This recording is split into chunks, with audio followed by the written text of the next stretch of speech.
I, 31M, need some perspective here because things escalated massively, and now I'm wondering if I'm in the wrong. I got Max, my dog, when I was 18, the year before I moved out for college. He was the most incredible dog I've ever known. My parents, 66F and 68M, and I have had several dogs before him, 6 to be exact, but Max was different. He was a yellow Labrador with these soulful brown eyes that could melt anyone's heart. Every morning when I lived at home, he would wait outside my bedroom door, tail wagging, ready to start the day. Even after I left for college, whenever I came home, he remembered me and would get so excited he'd run in circles until I petted him. Leaving him behind when I went to college was one of the hardest things I'd ever done. I remember my last night at home before leaving. He slept in my room, which wasn't usually allowed, and my mom found both of us curled up on my bed in the morning. After that, my parents started letting him sleep in their room. I guess they missed me too. For context about my relationship, I've been with Sarah, 33F, for almost 2 years now. We met through mutual friends at a work event. She has 2 kids, 7M and 4F, from her previous marriage, and in the beginning, everything seemed perfect. She was funny, caring, and her kids were wonderful. I really bonded with them. We would go to the park together, I'd help the older one with his homework, and the little girl would always get excited when I came over. Things were mostly good between us until now, though looking back, there were some red flags I probably should have noticed. Sarah could be quite possessive at times. She didn't like it when I spent too much time with my family or friends, but I always chalked it up to her having trust issues from her previous marriage where her ex cheated on her. She would check my phone sometimes, saying she was just being playful, and would get upset if I took too long to reply to her messages. My parents have been incredibly supportive of our relationship from the start. My mom especially went out of her way to make Sarah feel welcome. She always included Sarah and her kids in family events, sent them birthday presents, and even offered to help with childcare when Sarah had work emergencies. Last Christmas, my mom knitted sweaters for both kids and sent them advent calendars. My dad was a bit more reserved but still very kind to her. He would always make sure to buy Sarah's favorite wine when we visited and would take her kids fishing at the lake behind their house. Fast forward to now, Max passed away a few days ago. It was completely unexpected. He seemed perfectly fine that morning. My dad had taken him for their usual morning walk, and he was running around the garden like always. But later that evening, he suddenly collapsed. My parents said he seemed to have had a stroke. He couldn't walk, had trouble breathing, and was clearly in distress. They called the emergency vet immediately, but being in a somewhat rural area, it took the vet too long to arrive. Max passed away in my parents' arms about 2 hours after he collapsed. My parents are absolutely heartbroken. Max wasn't just a pet to them, he was family. My mom would cook his meals fresh every day. My dad had adjusted his entire retirement routine around Max's walking schedule, and they both doted on him like a child. After I moved out, Max became the center of their world. Every morning started with his walk, every evening ended with his bedtime routine. My mom even had a special song she would sing to him while giving him his dinner. I live in the UK now, while my family is back in Canada. When my mom called to tell me about Max, I could barely understand her through the tears. My dad, who I've maybe seen cry twice in my life, was sobbing in the background. It broke my heart. While flying back home is expensive, especially during Christmas, this felt like the right time to visit. They needed support, and honestly, I needed to be there too, to say goodbye properly and help them through this. 2 days ago, I told Sarah I was thinking about going back for Christmas. She didn't say much at first, just that I should decide soon because she needed to plan. Yesterday, I told her I had decided to go. That's when everything exploded. She started screaming that I was ruining her Christmas and that I was choosing a dead dog over her and her kids. For context about our Christmas plans, Sarah has her own family and friends in the UK. I was only supposed to go with her to one event, her office Christmas party on the 23rd. The only other plan we had was a Christmas light show on Christmas Eve, which I would have to cancel. But she went completely ballistic. She's working from the 27th, so we really didn't have much planned after Christmas anyway. I even offered to buy her a nice gift to make up for missing the light show, but that just made her angrier. Then, it got worse. She called my mom. On speakerphone. She accused my mom of being a terrible mother and manipulating me into going home.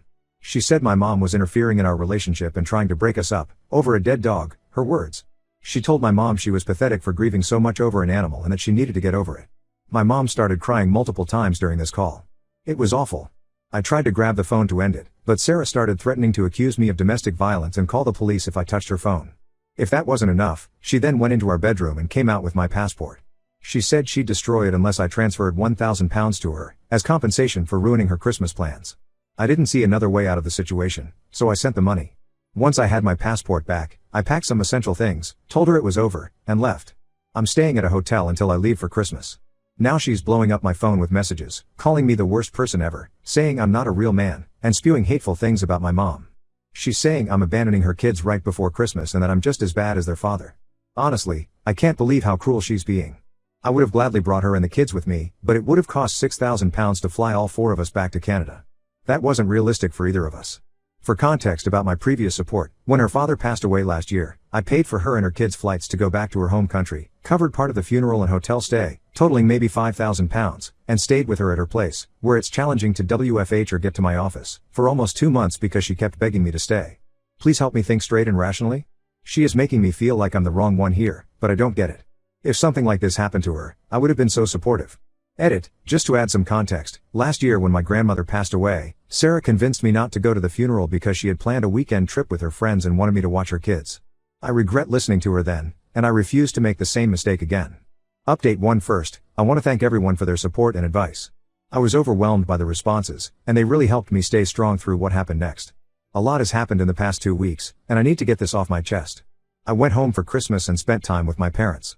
The house felt different without Max there. No clicking of his nails on the hardwood floors, no jingling of his collar, no happy barking when someone came to the door.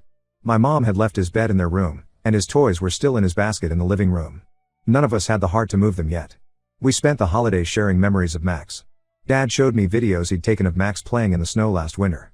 Mom had kept all of Max's Christmas stockings from over the years. She would buy him a new one each Christmas and had saved them all. We hung them up together and cried a bit, but it felt healing somehow. Mom was still upset about Sarah's phone call. I could see her tense up whenever my phone rang, but we tried to focus on remembering Max instead of dwelling on the negativity. However, things took an unexpected turn when I returned to the UK last week. While I was away, Sarah had been busy making my life hell. First, I found out she had contacted my workplace. She emailed my HR department claiming I had stolen money from her and was fleeing the country. She even sent them screenshots of the £1,000 transfer, but conveniently left out the messages where she threatened to destroy my passport. She also filed a police report about the money, claiming I had taken it from her account without permission. She told them I had a gambling problem, completely false, and had been stealing from her for months. The police initially took it seriously because she had proof of the transfer. I had to spend hours explaining the situation to both HR and the police.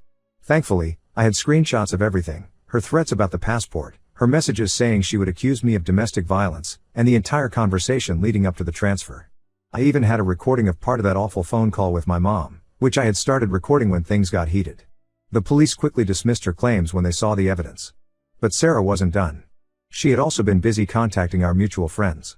She told them I had been physically abusive to her kids, specifically that I had pushed her son down the stairs when I was angry. Absolutely false. I love those kids and would never harm them. She said that's why she tried to stop me from leaving the country. She was protecting her children from an abuser. Some friends actually believed her at first, which was heartbreaking. 2 couples we used to have dinner with regularly blocked me on social media. It wasn't until I showed them the full evidence that they realized Sarah had been lying. The most shocking revelation came from my ex-girlfriend from university, Emma. She reached out to me through LinkedIn, since Sarah had gotten me blocked on most other platforms, to warn me about Sarah's behavior. Apparently, Sarah had found Emma on Facebook back in October and had been messaging her regularly, trying to dig up dirt on me. She claimed she was planning a surprise anniversary party and wanted to include memories from my past relationships. Emma didn't buy it and kept her responses vague, but Sarah kept pushing. She asked if I had ever been violent, if I had cheating tendencies, if I had gambling problems. When Emma told her our relationship had simply ended because we grew apart after university, Sarah accused her of covering up for me and said she would expose us both.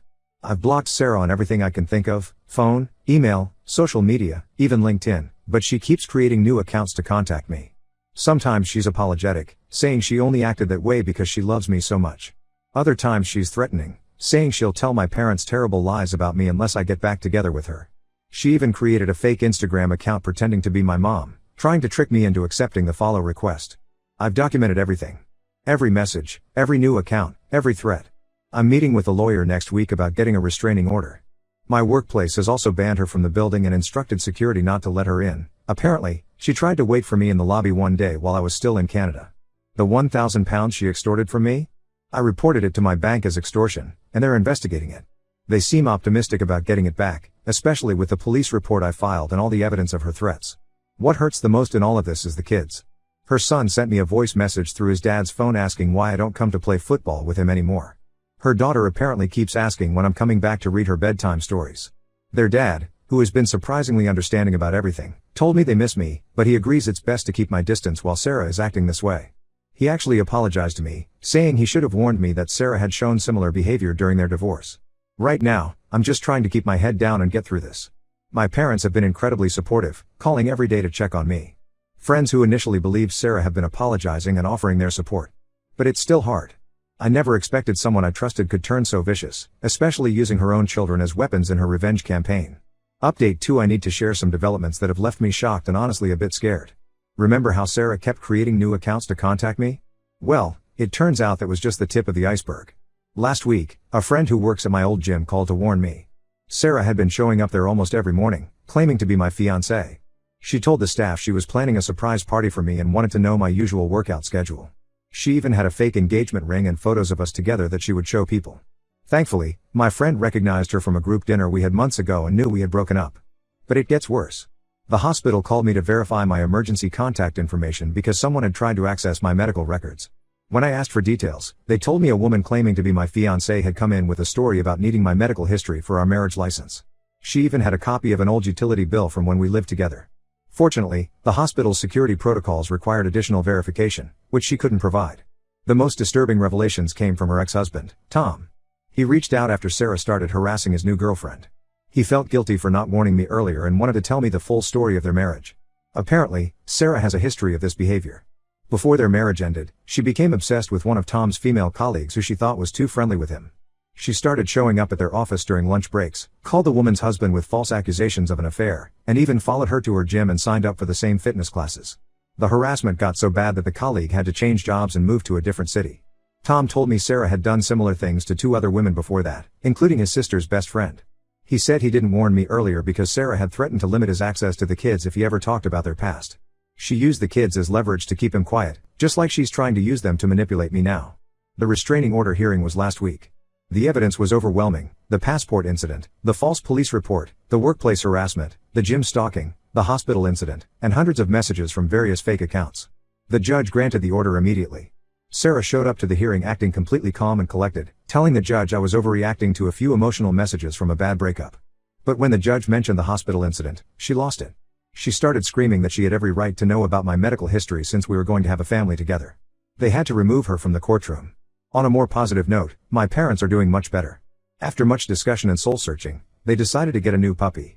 Not to replace Max, they were very clear about that, but to give them something positive to focus on. The puppy is a chocolate lab they named Charlie. He's completely different from Max in personality. Where Max was calm and dignified, Charlie is a tiny ball of chaos. But seeing them bond with him has been heartwarming. Mom still has Max's things in a special box, but Charlie has his own bed and toys now. The bank finally returned my £1,000 after their investigation confirmed the extortion. I used some of it to buy supplies for Charlie and put the rest toward legal fees. My company has been surprisingly supportive through all this. They even offered to let me work remotely from Canada for a few weeks if I needed to get away, though I decided to stay and deal with things here. Tom keeps me updated about the kids when he can. His new girlfriend seems lovely, and she's been helping the kids adjust to all the changes. Sarah apparently tells them I abandoned them, which breaks my heart, but Tom tries to counter that narrative without badmouthing their mom. He suggested we might be able to arrange some kind of video call in the future, once things settle down and if Sarah agrees, but for now, we agreed it's best to keep my distance. I'm still documenting everything in case things escalate again, but having the restraining order has given me some peace of mind. I just hope Sarah gets the help she needs, if not for her own sake, then for her kids. Update 3: Final update here. Life has finally started to feel normal again, though getting to this point wasn't easy. The restraining order has been effective. Sarah hasn't contacted me directly in months, though I still hear about her attempts to get information about me through mutual friends. Her ex-husband Tom told me she's in a new relationship now with someone she met at her workplace. While that's a relief for me, I feel a bit worried for the new guy. Tom mentioned Sarah is already talking about marriage after just 2 months of dating.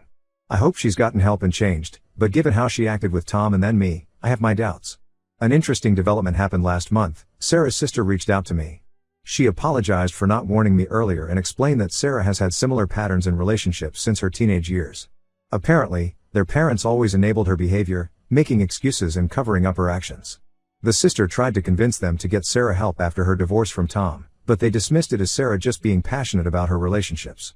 My parents are doing much better with Charlie, their new puppy. The house feels alive again. Charlie has completely different quirks from Max. He's afraid of the vacuum cleaner but loves the mailman, while Max was the opposite. Mom says these differences actually make it easier because they're not constantly comparing him to Max. I visit them more often now, making up for all the times I let Sarah control my family time. The bank eventually returned my £1,000, and I used it to help my parents get some training classes for Charlie. He's turning into a wonderful dog, though he still steals socks and refuses to give them back unless bribed with treats. Dad jokes that Max never needed training classes, but you can see how happy he is when Charlie masters a new command. I've started dating again, very casually. I met someone through a work friend, and we've been on a few dates. She's lovely and understanding about everything that happened with Sarah. When I explained why I needed to take things slow, she completely got it. The biggest difference I've noticed is how she respects boundaries, both mine and her own. There's no checking of phones, no demands about my time, no guilt tripping. It's refreshing, but I'm still proceeding cautiously. I still miss Sarah's kids sometimes, especially during holidays or when I pass by their favorite playground. Their dad sends me updates occasionally, which helps. The older one is doing well in football, and the little one has started reading on her own, things I wish I could celebrate with them. Tom says they still ask about me sometimes, but less frequently now. He thinks they're adjusting well, and that's what matters most. My work life has stabilized too. After everything that happened, I was worried about my professional reputation, but if anything, the incident with Sarah made my colleagues more supportive.